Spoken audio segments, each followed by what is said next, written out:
Hello everyone, I'm Jacob Kaufman, I'm the nerd of the street, and today we are installing Ubuntu 17.10.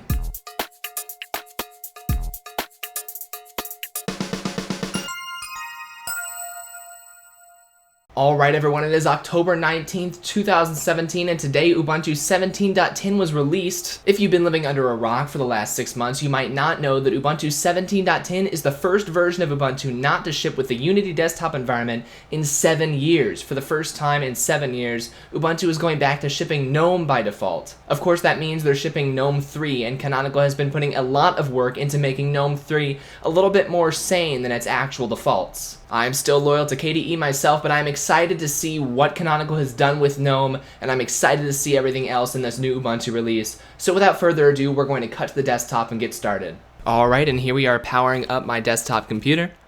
Enter in my BIOS password there, and here we are booting up the Ubuntu ISO. So I am installing this on a physical machine. This is not my main day-to-day computer, that would be my laptop, but this is my desktop computer. It may be 5 years old, but it is still very competent.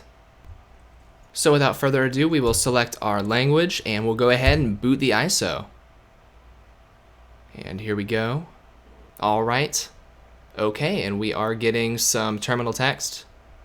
Standard stuff for booting up a Linux distribution. Alright, and here is the Ubuntu loading screen. This screen has not changed since the last version of Ubuntu, and I actually kind of preferred the older one that actually had a loading bar instead of just those dots changing colors. We have a mouse. Alright, moving that around. Okay, and here we are. This is the Ubuntu 17.10 desktop. Alright, I like this desktop background. This is a little bit different from the past few Ubuntu versions have had just sort of an abstract background. This is still obviously abstract, but it's got a little bit of, it's got some art to it. It has some lines and things. So like I said, this is GNOME now. And the first way we can tell that is by bringing our mouse to the top left of the screen. Oh, it looks like we actually have to click to open up the activities menu instead of just moving our mouse up there. All right, I'm very excited to see what Ubuntu has done with GNOME, like I said, but for now, this is an installation video. So we are going to double click on the icon on the desktop that says install Ubuntu 17.10. Okay, and by the way, it looks like our video is kind of stretched out. So can we go and see, this is the settings center here. Devices, displays, okay. This is a new settings panel, I kind of like it. Alright, yeah, resolution, we want 1920 by 1080. Apply. Alright, that looks a bit better, okay. Cool, alright. I do want to make sure I've got internet access so that Ubuntu can download updates while I'm installing. So I'm just going to pop open Firefox real quick. And okay, we are connected to the internet, it looks like. Yes, we are connected to the internet. Okay. That happened automatically. So we will click continue in the installer to go ahead and continue here. So we do want to download updates while installing Ubuntu. Of course, this ISO was created today and downloaded today, so probably not going to be a whole lot of updates, but there will probably be a lot coming in the next week or so as people start using this version and reporting bugs. So we are also going to install third-party software for graphics and Wi-Fi. Oh, we don't have proprietary graphics installed right now, do we? Are we running in a Wayland session right now? Is this Wayland? X11, we are running X11, not Wayland right now. Okay, well if we're not running Wayland anyway, we might as well install the NVIDIA graphics card driver. That's interesting. Ubuntu is supposedly shipping Wayland by default this release, and then it'll fall back to X if you can't run Wayland. I do have an NVIDIA graphics card, that's probably why it fell back to Wayland on my computer. We'll go ahead and continue. And on the next screen, this should be the hard drive screen. It's been a while since I've installed Ubuntu, but I think I remember the order of the screens here. Certainly taken a while for the next screen to load. Usually that's because it's probing all of the hard drives connected to the computer. While we're waiting, I'll take a little bit more of a look around. So this is the calendar at the top middle now, and our notification center that no application uses. At the bottom left of the screen, we've got a button to open up our applications menu, and that's the GNOME applications menu, of course. We can scroll through the pages there. These are huge icons. The idea, of course, is that you start searching what you want, and then things come up. Okay, And we are on the next screen now. We've got the, like I said, this is the selection of what hard drive you want to install to. We are actually going to do a custom partition setup here because I have 2 drives in this computer. I've got an SSD here, and we are going to remove the existing partition from that, put a new one on there, mount it to root. All right, and then we are going to remove, format that.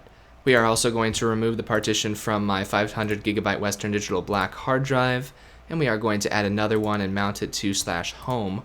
This is my usual setup for partitions. All right, cool, and that should be everything we need to do. So now we'll leave the bootloader in the default place. We will click install now, continue. All right, and there it is going. In the meantime, I don't see a progress bar anywhere, which is strange, but we will select, it's got our time zone right already.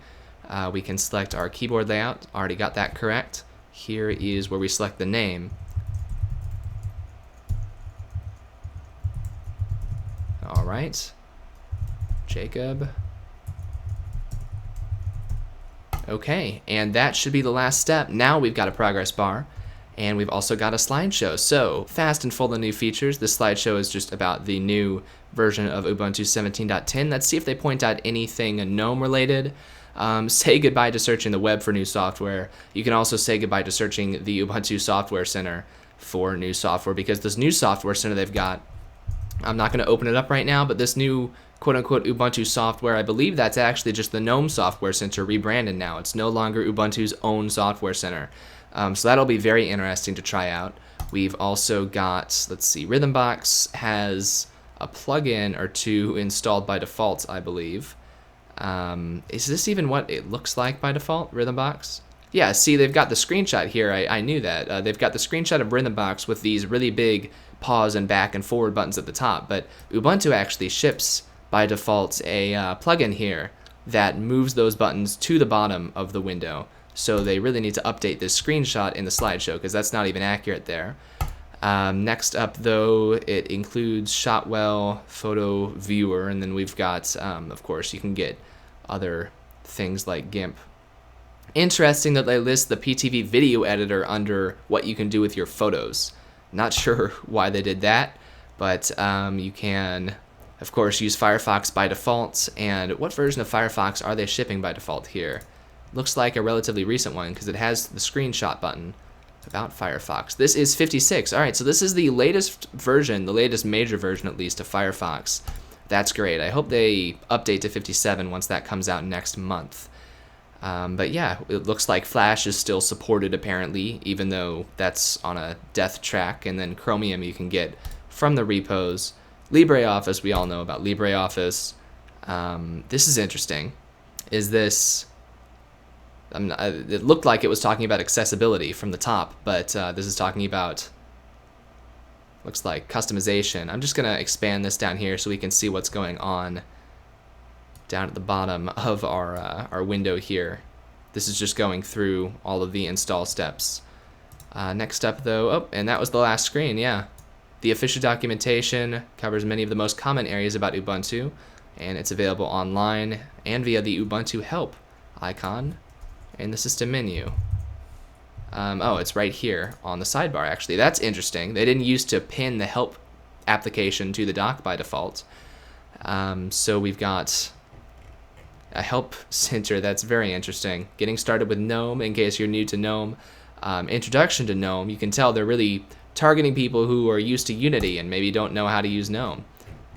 Do these have videos included and everything, or is this going to open up a link? Or is that downloading something right now? I don't know. Not sure. It's loading something. The entire desktop's got a loading cursor on it now, though. Yeah, I don't know if this is local or not. Clearly whatever we're loading right now must not be. We'll go ahead and get out of the Help Center because I think we're almost done installing, and I don't want to mess anything up with that. You can collapse the progress bar again if you don't want to see all this. And there's a button actually even to skip downloading. It looks like we're downloading updates now. But of course we don't want to skip any of that. Now the skip button's grayed out anyway because it's already installing them. That progress bar is just moving right along there. Installation is finished. You can continue testing, but until you restart the computer, any changes you make will not be preserved. We will go ahead and restart. Alright, that's interesting. A start job is running, and that is keeping the computer from turning off. That happens very often on Arch, where we've got stop jobs running. Never seen anything like that on Ubuntu, so I guess that inconvenience has made its way to the more stable distros now. Good to know. And is this going to restart at all? Or are we stuck? Alright, I can Control Alt F2 into another terminal. Oh, I can type a little bit.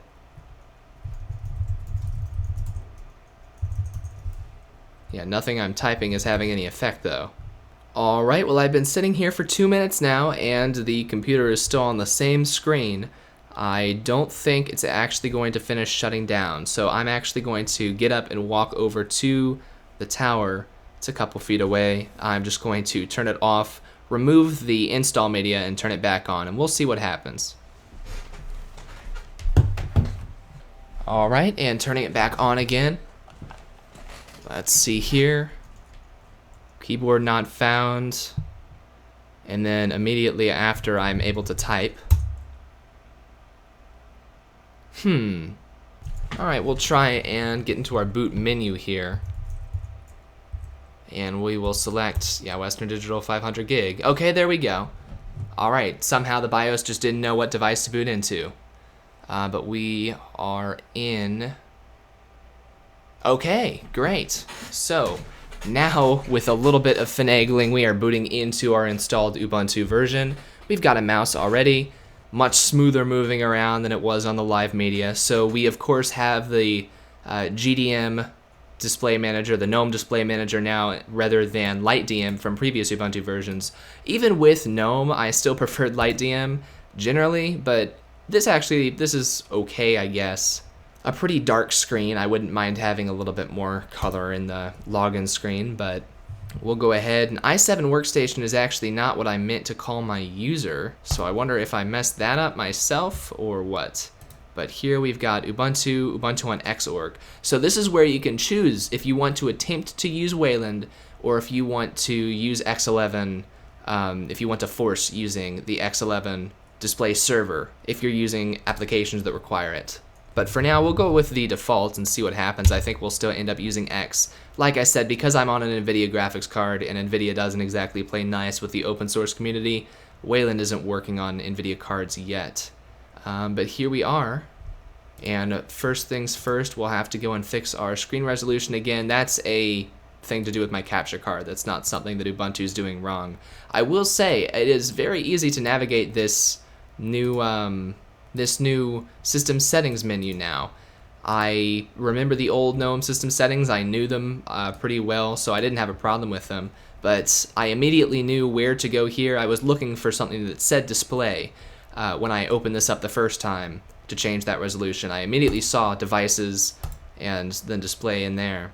So yeah, I'm liking this new setup here, and actually we're installed now. So that's all this video has to even be. So yeah, I'm very excited to try out Ubuntu 17.10 for a while. I'm excited to show you guys some more about it. Looks like we've still got an Amazon link here in our sidebar, which is it's Ubuntu's version of Dash to Dock. They kind of forked it, or shipping their own light version of it. But we can remove that Amazon link very quickly. And is that still in our activities menu now? If we remove that? Yeah, it is, somehow. Oh, but we can right-click it and show details, and this is the new software center. Oh, not found, because it's not an application. Alright, well, this is a lot. This is a lot to take in. A brand new Ubuntu. I haven't used GNOME in a little while anyway, and even though I do think I'm going to like Ubuntu's implementation of GNOME a little bit better than the default implementation of GNOME, I certainly think the theme is nicer. It is going to take a little bit of getting used to. So I am going to go ahead and end the video now. If you have any questions about Ubuntu 17.10, how to do certain things, if there's anything you were familiar with in previous versions of Ubuntu, you want to know how they work now that we're in GNOME, or if you're a Windows user thinking about switching to Ubuntu, this is kind of a flagship Linux distribution. If you have any questions about this latest version, I will be using it a little bit. I'll be reconnecting with Ubuntu, which I haven't touched in a little while. So yeah, If you have any questions, leave them down in the comments below. Visit nerdonthestreet.com if you want to see more of my videos. And for now, I'm Jacob Kaufman with Nerd on the Street. I'll see you guys next time. Bye.